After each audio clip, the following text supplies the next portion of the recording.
हिंद दोस्तों, मैं आपका अपना समाज सेवक सागर कुमार। मैं स्वागत करता हूं आपके अपने चैनल पर समाज सेवक सागर कुमार। दोस्तों, आज बड़ा ही इंटरेस्टिंग व्लॉग है या आप इसको वीडियो कहिए।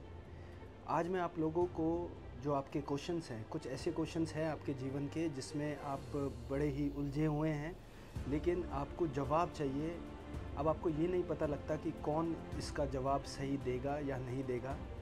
जैसे कि हम सब जानते हैं, यूपीएससी जो एग्ज़ाम है वो बड़ा ही टफ़ एग्ज़ाम है।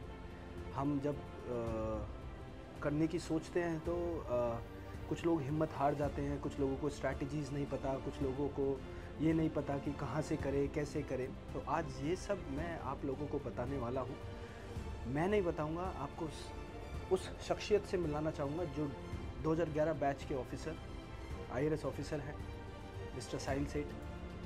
मेरे बड़े अच्छे भाई भी हैं और मैंने सोचा कि क्यों ना उनकी बातें और उनकी स्ट्रैटेजी जो उन्होंने की और अपने स्टूडेंट्स को वो बताते हैं, तो आप लोगों तक मैं अपने जितने भी व्यूअर्स हैं जो ये वीडियो देख रहे हैं उनको क्यों ना बताऊं। तो वीडियो को अंत तक देखना ताकि आप लोगों को एक हिम्मत मिले, ऊर्जा मिले और आगे और काम करने की या यूपीएससी को क्रैक करने की एक स्ट्रैटेजी पता लगे और उनसे कुछ आप सीखें। वीडियो को अंत तक देखना दोस्तों। सर, सबसे पहले तो धन्यवाद, आपने मुझे समय दिया। Thank you so much for your time. तो थोड़ा सा सर मैं आपसे कुछ चीज़ें जानना चाहता हूँ सर, बहुत इंपॉर्टेंट है। 3 क्वेश्चंस लूँगा सर, ज़्यादा आपका समय नहीं लूँगा। तो 3 क्वेश्चन जो एक्चुअली हर एक इंसान को, हर एक स्टूडेंट को अपनी लाइफ में जो उनके सवाल हैं उनके जवाब नहीं मिल पाते, तो मैं चाहता हूँ कि ये जवाब आप दें sir. Thank you so much for coming and giving me an opportunity to share my views with your viewers. मेरा पहला क्वेश्चन है कि आपने जब सोचा कि मुझे यूपीएससी क्रैक करना है, आपका वो कौन सा मोमेंट था और कौन सा टर्निंग पॉइंट था जब आपने सोचा, और किस वक्त पे आपने ये सोचा और कैसे दिमाग में आया कि यार ये मैं कर सकता हूँ? तो इसके बारे में प्लीज़ कुछ बताइए। सिविल सर्विसेज की प्रिपरेशन मैंने अपनी इंजीनियरिंग के बाद शुरू की थी। उससे पहले like most of the youth मुझे भी क्लैरिटी नहीं थी कि मैं लाइफ में क्या करूँगा, बिकॉज मैं बिज़नेस फैमिली बैकग्राउंड मेरे फैमिली का था और तो पता नहीं था कि शायद फादर को ज्वाइन करूँगा या इंजीनियरिंग करके मल्टीनेशनल कॉरपोरेशन ज्वाइन करूँगा। तो काफ़ी क्लैरिटी नहीं थी एक एज तक। बट जब एक डिसीजन मेकिंग का टाइम आया इंजीनियरिंग के बाद कि मैं क्या करूँ, मैं कंपनी ज्वाइन कर लूँ या MBA की तैयारी करूँ, तब मैंने डिसीजन लिया था ये कि मैं सिविल्स की तैयारी करूँगा, एक बारी ट्राई करके देखूँगा। एंड बाय गॉड ग्रेस मेरा सेकेंड अटेम्प्ट में जो है ये एग्ज़ाम क्लियर हुआ। सर, जो दूसरा क्वेश्चन है वो है कि अक्सर स्टूडेंट्स पूछते हैं, मुझसे भी पूछते हैं और मेरे अंदर भी एक ये क्वेश्चन है कि अगर कोचिंग हम ले रहे हैं, क्या कोचिंग इतनी ज़रूरी है या सेल्फ स्टडी करना ज़्यादा ज़रूरी है?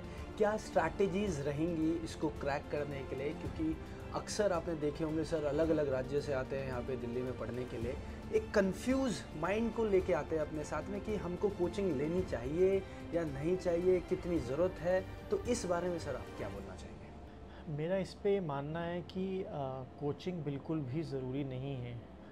कोचिंग अगर आपको लगता है कि इनिशियल स्टेजेस पे आपको एक इजी वे आउट मिल जाता है चीज़ें समझने का, देखने का, तो आप कोचिंग एक बार ले भी सकते हैं अगर चाहें, but it is not compulsory at all. Self study जो है वो मंत्रा है, hard work is the key. और अगर आप सेल्फ स्टडी करेंगे, राइट मटेरियल को पढ़ेंगे, एंड अभी यूट्यूब पे इतने सारे वीडियोस अवेलेबल हैं जहाँ पे लास्ट ईयर के टॉपर्स आपसे बात करते हैं, अपने पॉइंट शेयर करते हैं। तो अगर आप सबको सुनेंगे तो आप अपनी स्ट्रेटजी खुद बना पाएंगे। किसी को फॉलो करने की ज़रूरत नहीं है, सुनिए सबकी, करिए वो जो आपके लिए सबसे बेहतर है। और अगर आपको लगता है कि आजकल coaching institutions they are very expensive also, अगर आप वो पैसे नहीं खर्च सकते हैं या आपको लगता है कि that will put a lot of burden on your pockets, तो मैं आप लोगों को ये बिल्कुल सजेस्ट करूंगा कि बिल्कुल कोचिंग के लिए आप निर्भर मत रहिए, क्योंकि कोचिंग नहीं करेंगे तो भी आप सिविल सर्विसेज की क्लियर किया जा सकता है। शर्त है कि आप बहुत मेहनत करें और अच्छा मटेरियल पढ़ें। मटेरियल सब अवेलेबल हैं मार्केट में, और I think this answers your question. The last but not the least questions तो बहुत सारे हैं माइंड में, लेकिन समय की कमी के होते हुए मैं सोच रहा हूँ कि 3 क्वेश्चंस बहुत इनफ होते हैं स्टूडेंट्स के लिए। तो लास्ट क्वेश्चन है सर, अब अपने आप को कहाँ देखते हैं जब आपने यूपीएससी क्रैक कर लिया? आपका कभी माइंड वो नहीं होता कि मैं बिज़नेस में चले जाऊँ या कुछ और कर लूँ? क्योंकि मंडे टू फ्राइडे जॉब है, बहुत टेंशन रहती होगी सर, क्योंकि काम बहुत है सर गवर्नमेंट में। तो एक ये जानना चाहता हूँ कि अभी अपने आप को कहाँ देखते हैं? देखिए, सिविल सर्विसेज जब आप क्लियर करते हैं तो आपके ऊपर बहुत सारी नई रिस्पॉन्सिबिलिटीज़ आती हैं। जैसे कहते हैं, with higher the powers higher the responsibility. और जितना एक्सपोजर आपको सिविल सर्विसेज देता है, आपको जिस तरीके के डिसीजंस लेने पड़ते हैं, आप गवर्नमेंट मशीनरी के पार्ट हैं, तो आप बहुत सारी ऐसी चीज़ें करते हैं जिससे आपके decisions can bring lot of good change in society. तो आप जब भी सिविल सर्वेंट होकर काम करते हैं, किसी भी क्षेत्र में करते हैं, तो आप हमेशा बहुत सेटिस्फाई फील करते हैं, because you are always making a good change around you with your good work. तो as a civil servant it has been a very very satisfying journey so फार।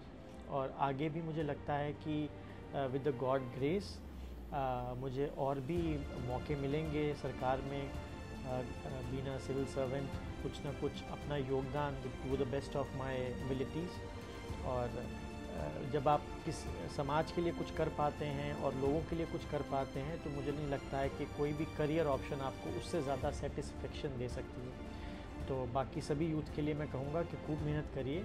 अगर सिविल सर्वेंट बनना आपका dream है तो उसके लिए मेहनत करिए। और आपके व्यूअर्स, क्योंकि आप एक सोशल वर्कर हैं सागर, तो आपके माध्यम से आपके व्यूअर्स के लिए मैं ये भी मैसेज दे सकता हूँ कि अगर कोई आपका व्यूअर है जो, और उसको कोई हेल्प चाहिए, सिविल सर्विसेज की गाइडेंस चाहिए, और अगर कोई ऐसा आदमी है, बच्चा है जो उतना सक्षम नहीं है आर्थिक रूप से, तो हम हमारी एनजीओ के द्वारा, प्रसारा के द्वारा उनकी मदद भी कर सकते हैं मटेरियल अवेलेबिलिटी के लिए, गाइडेंस के लिए। तो it is special for all your viewers.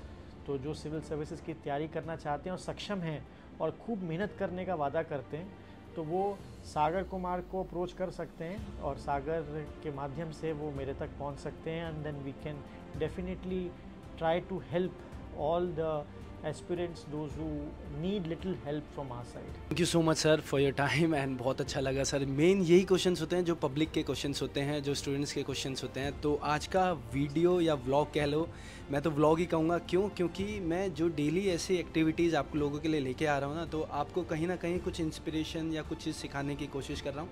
ऐसे ही आप लोग जुड़े रहें। अगली स्टोरी होगी और भी अच्छी, क्योंकि मैं अपने एक फैमिली मेम्बर को लेके आने वाला हूँ। उसमें डेली मेरी यही कोशिश रहेगी कि आपको कुछ ना कुछ सिखाता रहूं और आप लोग आगे बढ़ते रहें, और साथ में चाहे वो सोशल वर्क हो या कोई भी काम हो, हम साथ में जुड़ के करते रहें।